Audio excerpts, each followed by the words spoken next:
강동울 집사님의 귀한 찬양, 우리 또 고난주간에 시작되는 우리 종려주일에 아주 귀한 찬양 감사합니다. 한 주간 동안 평안하고 또 건강하셨지요? 시편 84편 오늘 구약 본문은요, 우리 설교의 황태자라 불리는 스펄전 목사님께서 시중에서 가장 달콤한 시라라고 극찬을 한 시편입니다. 우리 교회가 한 달 동안 지금 한 3번 정도를 시편으로 설교를 하고 있는데, 우리 지난주에는 104편, 주께서 물의 경계를 정하셨다, 세상 삼라만상 모든 것에 하나님의 질서와 조화가 있다는 그 하나님을 지난주에는 노래하였고, 그리고 3주 전에는 아둘람 굴에서 비파야 수금아 깰지어다 내가 새벽을 깨우리라, 다윗의 그 고백을 우리가 함께 상고했고요. 오늘은 시편 84편입니다. 주의 장막이 어찌 그리 사랑스러운지요. 사실은 글이 아니라 노래죠, 시편은. 그래서 우리 옛날 찬양이 하나 있는데 제가 한번 불러봅니다. 아시는 분은 한번 같이 하면 좋을 것 같아요. 주의 장막이 어찌 사랑스러운지요, 내 영이 사모합니다.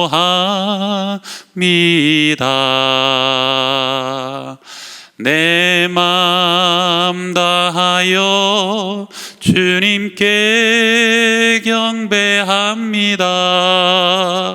나의 왕 나의 주께. 오늘도 이렇게 방송으로 가정에서 예배 드리시는 분이나, 이렇게 오늘은 평소보다 더 많은 분이 오셨는데 또 주회전에서 예배 드리는 분이나, 하나님께서 놀라운 은혜와 또 기쁨을 예배 가운데 우리에게 주시길 바랍니다. 오늘 이 시편의 저자 고라는 야곱의 아들인 레위의 증손에 해당합니다. 모세와는 사촌지간이고요. 이 레위의 아들 중에 고핫이라는 아들이 있는데, 이 고핫의 자손들 중에 아론과 그의 자녀들은 제사장이 되었고, 이 고라와 그의 자손들은 성막을 섬기고 찬양하는 자들이 되었습니다. 그런데 제사장이 되지 못해서 그렇는지, 제사장만큼 힘을 갖지 못한다고 생각해서 그렇는지, 이들은 자신의 직임에 만족하지 못하고요, 반역을 하게 되죠. 그래서 고라가 다단과 아비람과 온, 민수기 16장에 나오는 얘기인데요, 그들을 주도해가지고 250명의 사람과 함께 모세에게 반역을 하게 됩니다. 모세는 그들의 그런 행동이 옳지 못한 것을 정확하게 지적을 하죠. 이렇게 이제 세 번역으로 지적을 합니다. 이스라엘의 하나님이 당신들을 이스라엘 회중 가운데서 구별하셔서 주님께로 가까이 나오게 하셔서, 그리고 주님의 성막의 일을 하게 하셔서, 그뿐만 아니라 당신들을 회중 앞에 세워 그들을 돌보게 하셔서, 그런데 이것이 당신들에게 부족하다는 말이요. 이미 하나님이 너희들에게 특별하게 구별하여서 성막을 섬기게 하셨고, 많은 백성들을 돌보게 하셨고, 그리고 하나님께 다른 사람보다 더 가까이 나오게 하신 이 귀한 직임을 너희들이 왜 화창케 여기고 소홀히 여기느냐, 그것은 하나님께 대한 반역이다라고 지적을 하게 되죠. 결국 어떻게 됩니까? 땅이 입을 벌려서 고라와 그 주동자들을 삼켜버리고요, 그리고 하나님께로부터 불이 나와서 250명이 불에 타 죽게 되는 아주 비극적인 결말이 초래되게 됩니다. 다행히 그것들을 다 지켜봤던 이후에 고라의 자손들은 그 조상들의 길을 따라가지 않습니다. 오히려 깨닫고 반면 교사를 삼아가지고 그들은 성전을 참 열심히 지극히 섬겼던 것 같아요. 그들은 찬양하기를 기뻐했고, 시편에는 고라 자손의 시가 11편이나 실려 있습니다. 그러면서 오늘 84편에서도 핵심적인 말씀 10절에 저들이 이렇게까지 고백하는 것이죠. 주의 궁정에서의 한날이 다른 곳에서의 첫날보다 나은즉 악인의 장막에 사는 것보다 내 하나님의 성전 문지기로 있는 것이 좋사오니. 이 얼마나 아름다운 고백입니까? 우리는 성전 문지기라도 좋습니다. 악인의 장막에 거하는 천일보다 내 하나님의 집에 거하는 그 하루가 우리에게는 너무 귀하고 소중합니다. 이 마음의 깊은 고백, 이제는 우리가 주신 이 작은 직임도 너무 소중하고 아름다워서 어느 것과도 바꿀 수 없다라는 그러한 마음의 고백이지 않습니까? 어느 숲에 소나무와 포도나무와 민들레가 나란히 피어 있었답니다. 자라고 있었답니다. 그런데 소나무는 항상 불만이 있었어요. 포도나무를 보면서 나는 저 포도나무처럼 소담스럽고 주렁주렁 맛난 열매를 맺지도 못하고 맨날 이 솔방울이나 맺으니까 내가 신세가 이게 뭐야. 또 포도나무는 포도나무대로 또 불만이 있었대요. 나는 저 소나무처럼 길다랗게 쭉쭉 뻗은 제목이 돼야 되는데 나는 이렇게 뒤틀어지고 휘어진 몸체만 갖고 있으니까 내 꼴이 이게 뭐냐고. 그런데 그 사이에서 잘 보이지도 않는 민들레는요, 전혀 달랐어요. 나는 참 행복하다. 하나님이 내게 만약에 아름다운 열매를 원하셨으면 포도나무가 되게 하셨을 것이고, 하나님이 내게 만약에 저렇게 쭉쭉 뻗은 제목을 원하셨으면 소나무가 되게 하셨을 텐데, 하나님은 나에게는 아름다운 작은 이 꽃을 피우게 하셨지 않냐. 나는 이 나의 민들레 꽃으로 하나님을 기쁘시게 하고 있다라고 그렇게 고백하며 행복했다는 겁니다. 여러분, 한 달 만에 성전에 나오신 분들이 있으실 텐데요, 또 댁에서 어째요? 교회가 참 그립죠. 그런데요, 사실 그 그리움이 예배만 그리운 게 아니더라고요. 가만히 보니까 우리가 이 예배당 교회에서 섬기던 그 모든 자리와 책임이 너무 소중하다는 것을 한 달을 떠나보니까 알게 되었다는 겁니다. 아이들을 가르치고 그들을 보담고 그들을 세워가는 교사로서의 사명들, 그리고 이 찬양대석에서 찬양하고 노래하고 또 함께 교제했던 그러한 시간들, 식당에서 섬기며 밥을 퍼주고 또 섬기는 그것을 또 내가 받아 먹으면서 서로 흘러가는 사랑의 아름다운 교제들, 모든 교회의 구석구석의 섬김의 자리, 그것이 얼마나 귀하고 아름다운 시간들입니까? 오히려 예배는 가정에서 더 많이 드려요. 그런데도 예배 외에 또 다른 아름다운 것들이 우리의 직임과 나눔들이 교회 안에 가득했구나. 떠나보니까 그것을 알 수 있었다는 것이죠. 하나님의 나라는 큰 일도 없고 작은 일도 없습니다. 더 귀한 일도 없고 천한 일도 없어요. 모든 것이 다 아름답고 소중하다는 것이죠. 고라 자손들은요, 그 고라의 큰 비극과 아픔을 겪고 난 이후에 고백하는 것이죠. 우리 10절 한 번 더 같이 고백해 봅시다. 주의 궁정에서의 한 날이 다른 곳에서의 첫날보다 나은즉 악인의 장막에 사는 것보다 내 하나님의 성전 무긴지기로 있는 것이 좋사오니. 이 귀한 고백이 저와 여러분 모두의 고백이 평생 될 수 있기를 축원합니다. 오늘 본문을 통해서 두 가지의 복을 여러분에게 좀 나누는데, 첫 번째는 주의 집에 사는 자들의 복이다. 한번 따라 합시다. 주의 집에 사는 자들의 복. 우리 1, 2, 3, 4절이 이것을 말하는데 우리 1절 같이 읽습니다. 만군의 여호와여, 주의 장막이 어찌 그리 사랑스러운지요. 만군의 여호와, 모든 군사의 총사령관 되시는 하늘의 천군 천사를 다스리시고 지휘하시는 여호와 하나님이여 라고 부르고 있는 것이에요. 이 만군의 여호와가 3번이나 쓰여졌는데 지금 상황이 굉장히 어렵고 하나님의 절대적인 힘과 능력이 필요하다는 것이 드러나 있는 표현입니다. 오늘 시편 84편의 정확한 배경을 알 수 없어요. 그런데 아마도 다윗이 압살롬 아들의 반역을 인하여서 도망을 가면서 고라가 그 다윗을 함께 따라갔던 것 같아요. 그래서 그들이 성전을 멀리 떠나서 또 성전으로 갈 수 없는 것이죠. 그런데 막상 떠나보니까 예루살렘과 그 성전이 너무 사모하고 그리워서 고라 자손이 그때 지은 시가 아니겠느라라고 추정을 합니다. 우리 2절도 같이 읽습니다. 내 영혼이 여호와의 궁정을 사모하여 쇠약하며 내 마음과 육체가 살아계시는 하나님께 부르짖나이다. 여기서 쇠약하다는 것의 원어적인 뜻은요, 그냥 얼굴이 다 창백해지고 내가 마치 죽을 것처럼 힘들다, 그만큼 연약해졌다는 것이고, 또 부르짖나이다의 뜻은 온몸이 떨리고 사시나무 떨리듯이 전율하고 탄식한다라는 뜻입니다. 제가 아들이 사관학교 입학한다고 군사교육 이제 5주를 다 마쳐 갈 때, 고등학교 금방 졸업도 안 한 애가 군사훈련을 가니까 얼마나 안 됐어요. 그래서 맛있는 거 사서 이제 퇴소식을 할 거라고 이제 고민을 했죠. 근데 결국은 뭐 코로나 때문에 가지도 못했지만, 그래서 이렇게 저렇게 물어보고 특별히 뭘 좋아하는가, 특별히 그 선배들한테 물어봤더니 의외로 얘네들이 치킨과 피자를 좋아하더라고. 치킨과 피자.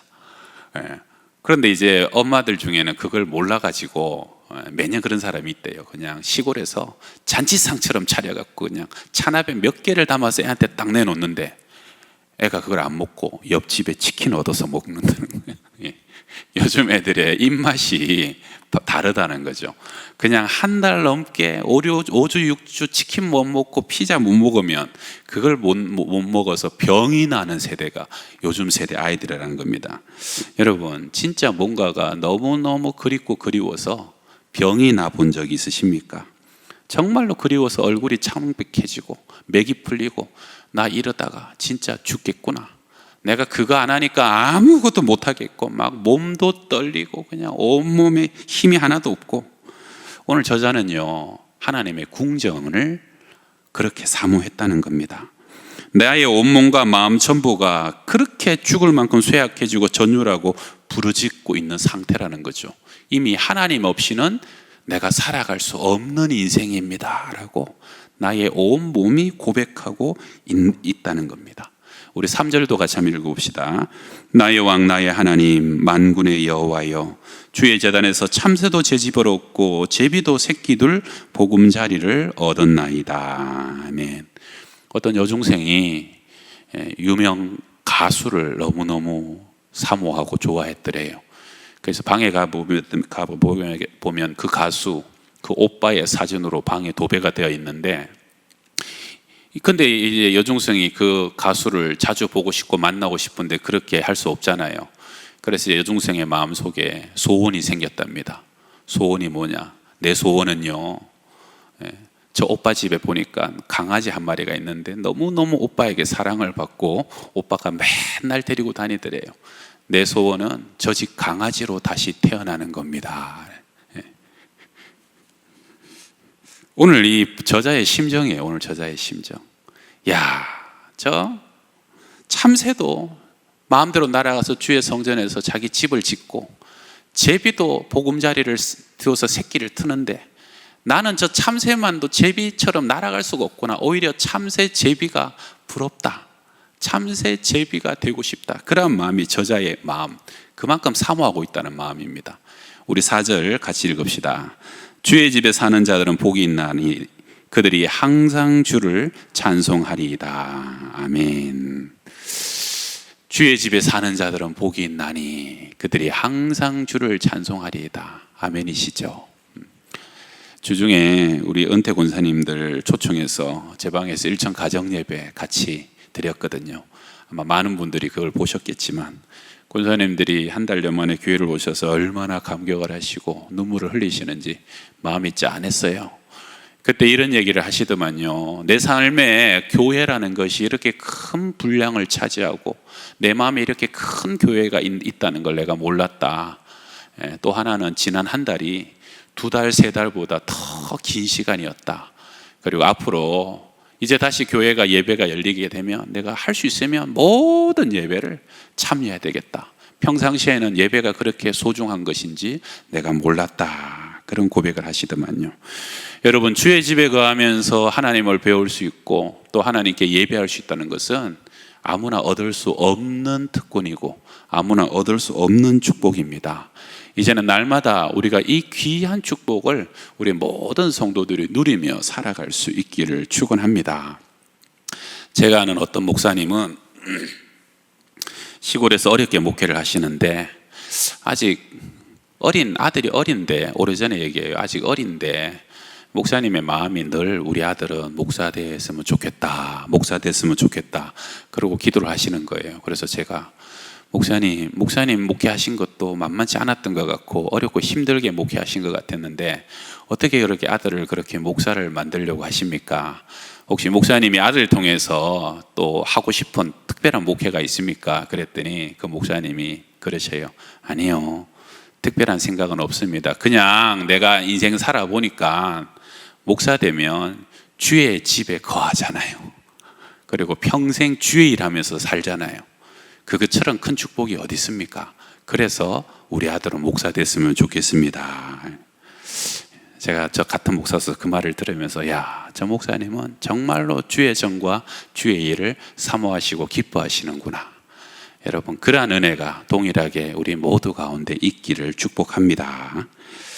우리 두 번째 복입니다. 한번 따라합시다. 마음에 시온의 대로가 있는 자의 복. 앞에 복이요, 주의 전에 가는 복이라면 이 뒤에 복은 주의 전에 가까이 갈 수 없는 사람의 복입니다. 여러분 참 좋아하는 말씀이 오늘 5절이죠. 우리 5절 같이 읽읍시다. 주께 힘을 얻고 그 마음에 시온의 대로가 있는 자는 복이 있나이다. 아멘. 여러분, 마음에 시온의 대로가 있다는 건 뭡니까? 내가 참새처럼 제비처럼 나라 주의 전에 갈 수 없는 상황인데도 그럼에도 불구하고 내가 어디 있든지 내 마음 안에는 하나님을 향한 뻥 뚫린 길이 있다는 거예요. 넓은 대로가 닦여져 있어서 나는 언제든지 내 마음에 내 영은 하나님께 맞닿아서 하나님과 대화하고 교제하고 그분과 만나고 그분으로부터 힘을 얻어서 오늘도 소성함을 살아갈 수 있는 능력을 얻을 수 있는 그런 내 마음의 시온의 대로가 있는 자는 가장 큰 복을 받은 자라 하는 뜻입니다. 여러분, 결론적으로 우리가 하나님의 집과 맞닿는 시온의 대로, 하나님의 집이 어디입니까? 뭐가 하나님의 집입니까? 제가요, 집에 있을 때 딸이 이렇게 집에 오면 어느 날 엄마가 없이 제가 혼자 있으면 와서 제일 먼저 하는 얘기가 아빠, 엄마는? 그래요. 엄마 어디 갔는데 모르겠네. 왜? 뭐 필요해? 뭐 해줄까? 그러면 아니 필요 없어. 아빠, 근데 엄마는 엄마를 물어요. 왜요? 딸한테는 엄마가 있어야 집인 거예요. 아빠는 옆에 있어봐야 쓰잘데가 별로 없는 거예요. 근데 저도 이제 집에 가면 제일 먼저 하는 얘기가 유나, 엄마는? 여러분, 우리 부모님이 돌아가신 분들은 그런 거 많이 느끼잖아요. 시골집이 암만 커도 부모님이 살아계시지 않으면 거긴 고향집이 아닌 거죠. 어디가 하나님의 집입니까? 주님 계시는 곳이에요. 하나님이 거하시는 곳, 내가 하나님 만날 수 있는 곳, 바로 그곳이 하나님의 성전이고 하나님의 궁전이고 하나님의 집이라는 겁니다. 높은 산이 거친 들이 초막이나 궁궐이나 내 주 예수 모신 곳이 그 어디나 하늘나라. 할렐루야. 여러분, 여기서 시온의 대로에서 이 대로라는 단어는 히브리어로 메실라라는 단어입니다. 메실라. 이 길은요, 자연적인 길이 아니에요. 인공적으로 각자가 쌓아서 만들어가는 길이라는 뜻입니다. 장애물이 있으면 제거해야 됩니다. 길이 어느 날 사라지려고 하면 다시 닦아야 되는 길인 거예요. 여러분, 시골길은 여러분 아시겠지만 시골길은 가만히 놔두면 다시 잡초로 덮여갖고 길이 있었는지도 모를 만큼 사라져 버립니다. 우리가요, 하나님과의 시온의 대로를 닦을 때 끊임없이 영적인 잡초들이 공격을 해요. 게으름들, 또 세상적인 헛된 분주함들, 정욕과 죄악들, 계속 그 길을 망가뜨리는 거예요. 사단이 와서 계속 그 길을 될 수 있으면 지워버리려고, 없애버리려고, 끊어버리려고 역사한다는 것이죠. 그럼에도 불구하고 항상 내 마음에는 변함없이 시온의 대로가 더 넓혀지는 거예요. 더 곧아지는 거예요. 항상 지켜지고 흔들리지 않는 시온의 대로가 우리의 마음에 항상 주님과 맞닿아 있는 자는 복이 있다는 겁니다. 비록 주의 전에 나아가지 못할지라도. 여러분, 한 달여간 교회 오지 못하시니까 어떠셨어요? 아마 확인하셨을 거예요. 그 전에 교회와 이 예배당을 통해서 내가 영적인 것을 공급받던 사람이 여기가 딱 끊어지고 단절되니까 그 다음에는 내 안에 시온의 대로가 보이는 거죠. 내 안에 하나님을 향한 갈망, 하나님을 향한 열망, 그리고 내 안에 내 영혼이 하나님과 맞닿아서 직접 주님께서 주시는 은혜와 위로와 새 힘을 주신 하나님을 경험하는 것. 아마 교회를 떠나보셨을 때 정말로 내 안에 신호연의 대로가 있구나 하는 것을 깨닫기 시작하셨을 겁니다. 제가 과거에 군대 다니던 시절에 제가 군대에 있을 때만 해도 참 쫄병들 못되게 괴롭히는 고참들이 있었어요. 그렇게 책을 못 보게 하고 성경 보면 비아냥대고 막 하여튼 그런 사람들이 있더라고요. 그러니까요, 뭐 군대 가기 전에 요만한 포켓 성경이 있잖아요. 그거 항상 여기 넣고, 화장실, 우리 부대 화장실은 또 아주 옛날 화장실이었어요. 그 냄새 나는데 앉아가지고 편하게 성경 볼 시간은 그때밖에 없는 거예요. 그런데 그때 성경을 보는 거죠. 그러면 얼마나 성경 말씀이 달고 은혜롭고 감동이 되는지. 그 화장실이 하나님의 성소가 되고 화장실 안에서 시온의 대로의 길이 열리는 거예요. 기도할 수 있는 공간이, 눈 감고 기도하고 무릎 꿇을 수 있는 공간이 1분도 한 평도 없어요. 그러나 풀침범을 쓰면서도 밤에 하나님을 바라보면서 기도하고요, 밤에 잠을 자면서 이불을 덮고 주님 하고 부르면 이불이 덮는 게 아니라 주의 임재가 나를 덮는 거. 여러분, 그러한 군인들이 있어요. 그러한 우리의 청년들이 있어요. 그 아이들은 오히려 교회 갈 수 없고 예배 드릴 수 없는 상황 속에서 오히려 내 영혼 깊은 곳에 있는 시온의 대로, 내 마음에 있는 시온의 대로가 더 확고하게 넓어져 가지고 그 시간들 지나면 나중에 제대할 때는 십자가의 정병이 되어 있다는 겁니다. 평생 사라지지 않는 시온의 대로가 그 마음속에 굳게 새겨지는 자녀들이 된다는 것이에요. 여러분, 우리가 자녀들에게요, 집을 못 사주고 재산을 못 물려줘도 괜찮아요. 사실 그런 거 안 줘도 괜찮아요. 제일 중요한 게 뭡니까? 자녀들의 마음속에 시온의 대로의 길을 닦아주셔야 됩니다. 이 자녀들이요, 어느 날 부모 세대가 다 떠나가고 난 뒤에도 어떻게 하나님을 만나고 하나님을 경험하고 그분에게 지혜와 힘과 능력을 얻는지, 그 시온의 대로의 길이 하나님과 연결돼 있어야 된다는 겁니다. 오늘 예배를 통해서 우리 부모님들이 하나님과 이렇게 만나는 것이라고 보여줘야 되고요, 오늘 기도하는 여러분을 통해서 하나님의 음성과 인도하심을 받는 모습을 보여줘야 되는 것이고, 여러분의 삶의 결정들을 통해서 하나님과 동행하는 것을 보여줄 때 어느 순간 그 아이들의 마음속에 있던 오솔길 같은 길이 넓어지고 대로가 되고요, 다시는 사라지지 않고 없어지지 않는 확고한 시온의 대로의 길들이 그 아이들의 중심에 새겨지게 될 줄로 믿습니다. 이 메실라, 이 시온의 대로가 우리가 전해줘야 될 가장 큰 보배고 유산이 되어야 된다는 겁니다. 가정예배를 통해서 여러분이 이 메실라를 우리 아이들 마음에 새겨주셔야 됩니다. 이 아이들이요, 우리의 품을 떠나가기 전에 우리 6절을 같이 읽읍시다. 그들이 눈물 골짜기로 지나갈 때 그곳에 많은 샘이 있을 것이며 이른 비가 복을 채워주나이다. 아멘. 엊그제 한 집사님이 문자를 보냈어요. 교회 예배가 시작되었다는데 내가 올 수 없는 미안함에 이런 문자를 보냈더라고요. 목사님, 요즘 회사들은 코로나19에 걸리면 무조건 퇴사해야 하는 상황이고 매일 오전 오후 하루에 2번 이상 체온 체크하고 37도 넘으면 귀가 조치하고 37.5도가 넘으면 바로 질병관리본부에 신고까지 하고 있습니다. 코로나19가 생명은 물론 생계까지 위협하고 있는 실정이라서 월요일마다 교회 갔다 왔는지 확인하고 식구들 중에 집회 장소나 해외에 갔다 온 사람은 출근도 못하게 하고 있습니다. 직분자로 교회에 참여를 못하니 마음도 불편하고 함께 동참하지 못해 죄송할 따름입니다. 다만 말씀과 기도로 무장하고 제가 할 수 있는 것으로 교회 일에 동참하겠습니다. 여러분, 마음의 시온의 대로가 이미 놓여있는 사람에게도 여전히 눈물 골짜기는 존재합니다. 오히려 그 길이 확고할수록 더 많은 눈물을 흘려야 될 수도 있습니다. 그 길을 지키려고 하면.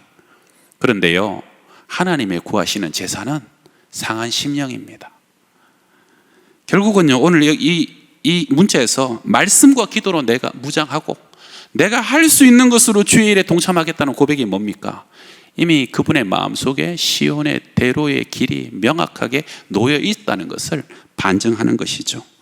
여러분 각자에게 물어보시고 또 우리 자녀들에게 물어보시길 바랍니다. 나의 마음에 너의 마음에 시온의 대로가 놓여 있느냐? 어떻게 알 수 있을까요? 정말 우리의 마음에 시온의 대로가 있는지 어떻게 알 수 있을까요? 하나님을 향한 갈망이에요. 하나님을 향한 사모함이에요. 여기 앉아서도 내 마음이 하나님과 맞닿는 그 기쁨으로 즐거워하고, 비록 주의 전에 앉아있지 못할지라도, 내가 어느 곳에 있더라도, 내 평생의 모든 것은 사라질지라도 하나님과 예배하는 이것만큼은 내가 포기하고 잊어버릴 수 없는, 이미 그러한 존재가 된 사람은요, 시온의 대로가 그 마음에 활짝 닦여 있는 복된 인생인 줄 믿습니다. 세관에 앉았던 레위, 뽕나무에 올라갔던 삭개오, 왜 주님이 만나 주셨다고요? 그들 속에 하나님을 향한 갈망과 열망이 있었기 때문에 결국은 주님은 그들을 찾아오신 것이고 만나 주셨던 것이고 그들의 인생이 바뀌었던 겁니다.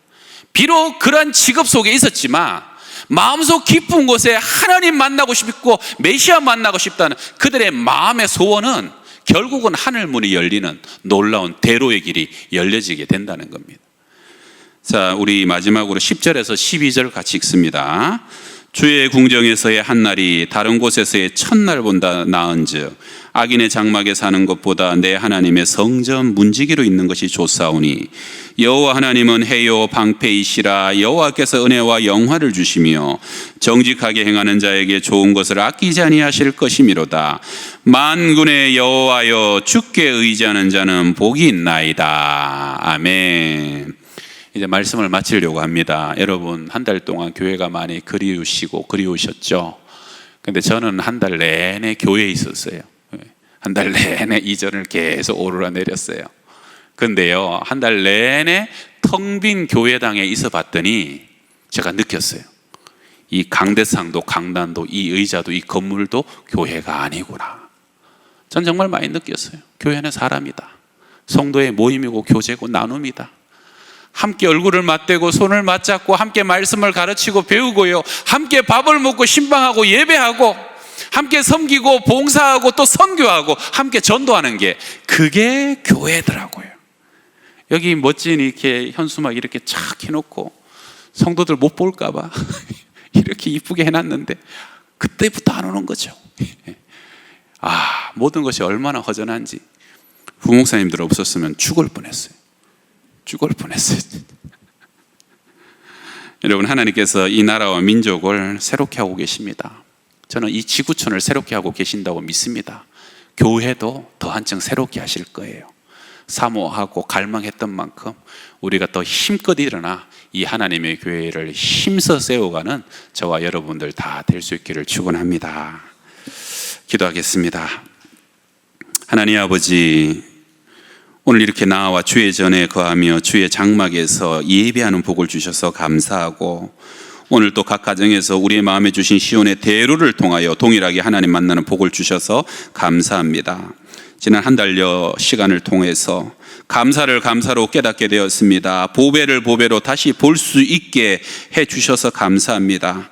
다시 세워지는 이 교회와 예배들을 축복하여 주셔서 하늘의 위로와 은혜로 목마른 우리의 마음을 가득 채워주시고, 이제 우리 가정과 가족 한 사람 한 사람 영원히 하나님 맞닿는 시온의 대로가 그 마음의 중심에 활짝 열려지고 이어지게 하여 주시옵소서. 예수님의 이름으로 기도드립니다. 아멘.